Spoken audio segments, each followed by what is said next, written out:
elites of the elites fighting it out. And in this, the French army is victorious. Hmm.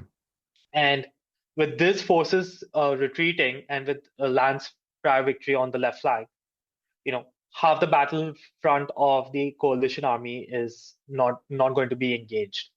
And this is when Marshal Soult has two of his divisions turn and head south, where the defenders of Telnitz and Sokolnitz with Davout's Third Corps have been holding on to the the position.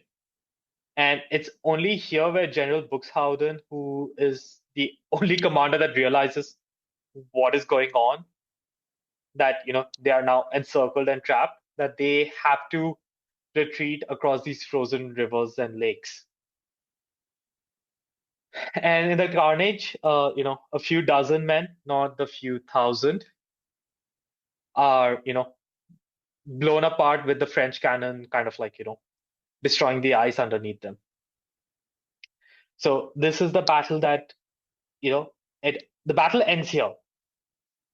And it's quite a decisive victory for the Emperor of France. So Napoleon, he loses about 9,000 men killed or wounded or captured, which is, I think that's about 12% of his army. The Allied casualties were quite staggering. They had between 15 to 18,000 killed and wounded, and a further 12 to 20,000 captured.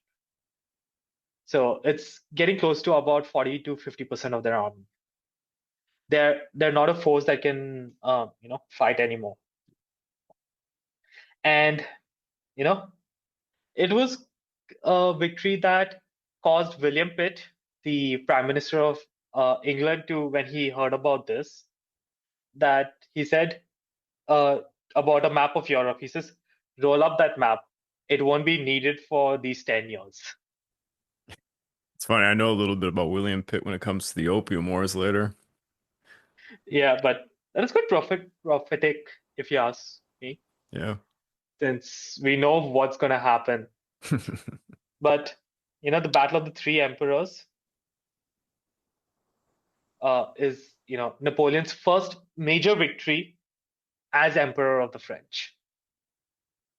And France and Austria sign a truce on 4th of December, and then you have the Treaty of Pressburg, which is signed on 26th of December, which took Austria completely out of the war.